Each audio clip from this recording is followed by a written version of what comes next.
লতিরাজ কচু একের চারা রোপণের উপযুক্ত সময়। কখন লতিরাজ কচু একের চারা রোপণ করবেন? লতিরাজ কচু একের চারা কোন কোন সময় রোপণ করা যায়?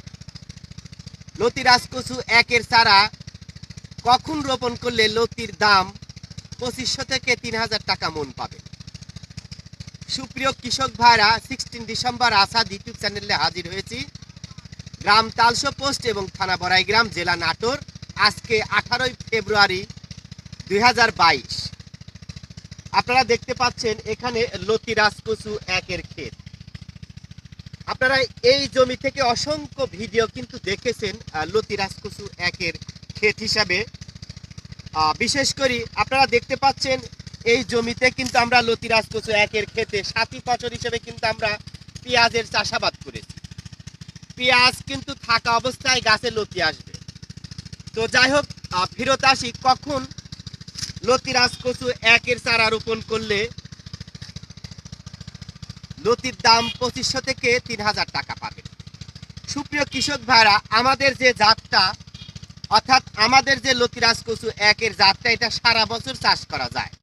অক্টোবর, নভেম্বর, ডিসেম্বর অথবা ফেব্রুয়ারি, মার্চ, এপ্রিল, এই সময়ের মধ্যে যদি আপনি লতিরাজ কচু একের চারা রোপণ করেন, সবচাইতে বেশি লাভবান হবেন। আপনি অক্টোবর, নভেম্বর, ডিসেম্বর এই সময়ের মধ্যে যদি চারা রোপণ করেন, তাহলে লতি আসতে সময় লাগবে প্রায় 3.5 মাস বা তারও বেশি লাগতে পারে। আর ফেব্রুয়ারি, মার্চ, এপ্রিল এই সময়ের মধ্যে যদি আপনি লতিরাজ কচু একের চারা রোপণ করেন, তাহলে লতি আসবে বা লতি আসতে সময় লাগবে 1.5 মাস, অর্থাৎ 45 দিনে কিন্তু আপনি লতিরাজ কচু একের চারা থেকে লতি পাবেন, অর্থাৎ লতি গাছে আসবে। তাহলে বুঝতেই পারছেন সবচাইতে লতিরাজ কচু একের চারা রোপণের কোন সময়টা উপযুক্ত হিসেবে বিবেচনা করা হয়। আমার কাছে দেখতে পাচ্ছেন লতিরাজ কচু একের চারা অত্যন্ত মানসম্মত। এই চারাগুলো অনেক ছোট, কিন্তু এই চারাগুলো আমরা রোপণের জন্য সবচাইতে উপযুক্ত হিসেবে মনে করি বা বিবেচনা করি। কেন? এই চারাটা কিন্তু প্রথম কারণ, এই চারাটা কিন্তু আমরা লতি থেকে তৈরি করেছি। আপনারা দেখতে পাচ্ছেন 2টা পাতা হয়েছে এবং নিচে শিকড় রয়েছে এবং লতির একটি অংশ কিন্তু রয়েছে এবং 1টা 2টা 3টা কিন্তু লতি এসেছে। এই যে আপনারা দেখতে পাচ্ছেন একটা পাতা গজিয়েছে, কিন্তু লতি বের করা শুরু করেছে। আরও যদি চারা দেখাতে চাই, এই যে চারা, এতে 2টা পাতা হয়েছে এবং 2টা কিন্তু লতি এসেছে সব চারাতেই। সুপ্রিয় কৃষক ভাই, আপনারা দেখতে পাচ্ছেন 3টা পাতা হয়েছে, কিন্তু লতি বেরোনো শুরু হয়েছে। সব চারাই কিন্তু আমরা লতি থেকে তৈরি করে থাকি। তাই যারা এখনো দ্বিধাহীনতায় ভুগছেন, দ্রুতগামী সিদ্ধান্ত নিন, লতিরাজ কচু একের চাষ করুন। অভাব কিন্তু অত্যন্ত ভয়ানক একটি বিষয়।